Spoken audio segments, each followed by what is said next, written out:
But then the last 3 guys that come in didn't pitch more than an inning and let up 9 more runs. So I'm here joined by the skipper of this championship-winning team, Wes Carroll. Wes, how does it feel to get this done? Wow, what an incredible experience we just had this whole week. And for us to, dogpile on our field in front of our fans, just an unbelievable experience. Yeah, it wasn't a good night for USI men's basketball. It's that simple. Not only Hernandez losing him before the game, but 54 seconds into the game, their second leading scorer, A.J. Smith, went down with an injury. So that wore the bench thin. Guys got into foul trouble. So, for example, a guy like Ryan Hall, who averages just over 17 minutes per game, played all but 8 seconds tonight. But it wasn't just a night to forget for head coach Dan Gerard, but a whole season. And the Missouri Valley Conference is a whole lot better this season than they were last year. So the only question that this squad is posed with is what they need to do to compete near the top. Tonight was supposed to be the night that many Indiana State fans have dreamt about since Selection Sunday, winning an NIT championship in their home state of Indiana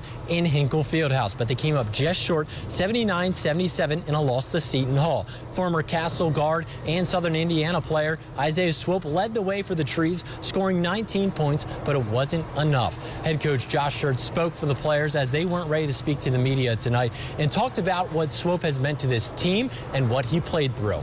And you'll see here the Thunderbolts decide to make admission free, and here are the impacts. It was packed about an hour and a half before face-off. Fans had a line wrapped around the Ford Center getting ready to go, so there's a lot of energy that the Thunderbolts are hoping will carry them in for the rest of the playoffs here tonight and get them that jolt.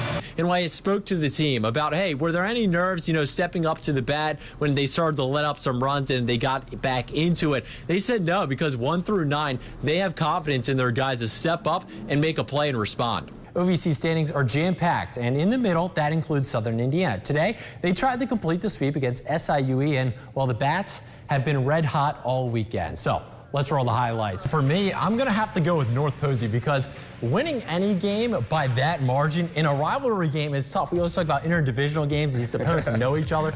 So they are going to get a helmet sticker here. Not just a ton of touchdowns on offense for their quarterback, Liam Stone, but he also recovered a fumble. He did it all. When you have the type of year that the Purple Aces had on the court last year, there's a lot of changes that need to happen, and that's come through the coaching staff, where there's not 1, not 2, but 3 new faces. So let's meet them. Linebacking core with Trey Ward, and then Trey Ward may seem just like your typical high school football player, making some tackles on Friday nights, but one morning he got some life-changing news. Well, it all just like a random morning. I wasn't expecting it or anything. My parents just like, we want to sit you down and tell you something important. I thought I was in trouble at first. I made curfew last night. I know I'm not in trouble. And it was just like, we just want to tell you this, think you're mature enough now. And they kind of ripped it off like a Band-Aid. The new information to him was having a brother, except it wasn't just anyone.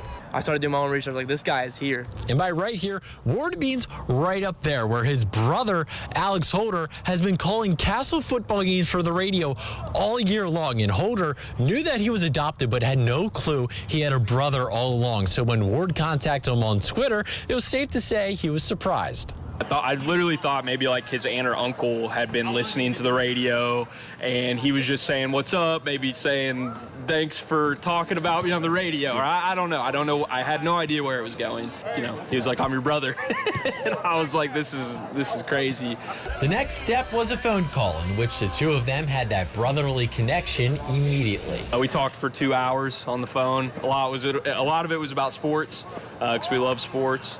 But almost within like a minute, you could just tell, we clicked, it was straight there. I could just tell that's my brother. He's just like me. We're cool, and it was right away. It's a relationship that started so well that you may have noticed Holder getting a little more excited when calling his younger sibling's name for a tackle. I tell you, last week against New Albany, I was a lot more hype in the press box. I felt like, I was out there. And while Holder now lives in Lexington, he's still a Castle graduate, which makes the two of them have even more in common. Share the same Algebra 2 teacher. He's Miss Wiegans' teacher right now, and she was my Algebra 2 teacher. And even though they live 3 hours apart, the two of them are committed to building the bond of family that they have by blood. And I just want him to know that I'm always going to be there for him. I'm always going to be his number one, supporter. I'm sure his parents are obviously the number one, but I'll be the next number one, And Holder will be able to support his brother in his senior season all next year.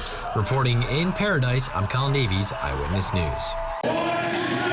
Adapt and overcome. Those are the two pillars that sports teach you from the start. And there's few people that embody that more than Princeton's Lexi Smith. Born with just one hand, she's a runner, soccer player, and most impressively, a basketball star. Smith started hoops in 5th grade after playing with her brothers. For her, it was a new challenge, but one she was ready for. Basketball is really the only thing that I had to adapt, really, but it wasn't hard because I've only known, to use one hand. In basketball and in life, she's had to teach herself different ways to achieve her goals. She makes her own adaptations. So if there was something she came and she said, I don't know how to do this, we said, you figure it out, and she did. There's no better example of adaptation than Smith's trademark move. I use my in and out, so that's my main move. Even when she does the same move over and over, it always works. She's also lights out from 3. Here, I watched her knock down 5 in a row, and that part of her game comes from nearly every Princeton player's role model, Olympic gold medalist and back-to-back WNBA champ, Jackie Young. Yeah, I definitely looked up to her, and she was really good. Well, she shot really well, so I guess now I've shot more threes, and I've worked on my 3 a lot, so.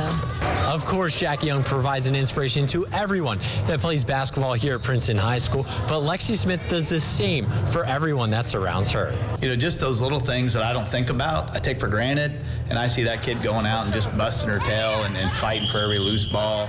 And just getting after it, and her attitude and approach is just infectious. That inspiration translates in life and on the hardwood. Leading a team in scoring isn't the only thing that she brings to Princeton basketball. She's definitely just a spark most of the time. If one of us can't get going, Lexi definitely will. There's moments where she's like Buddy the Elf. He gets so excited about Christmas in the movie, and Will Ferrell, I think, plays Buddy. Lexi's that excited when there's shots going in practice, whether it's teammate, herself, or whatever the situation is. She'll block somebody's shot and send it into the bleachers. Yeah. And nobody else will do that except for her. After being selected to the all-conference team last year and so far a stellar senior season, Smith is picking up college interest for multiple sports, but she's more concerned with trying to help the Lady Tigers reach a state championship. Reporting in Princeton, I'm Collin Davies, Eyewitness News.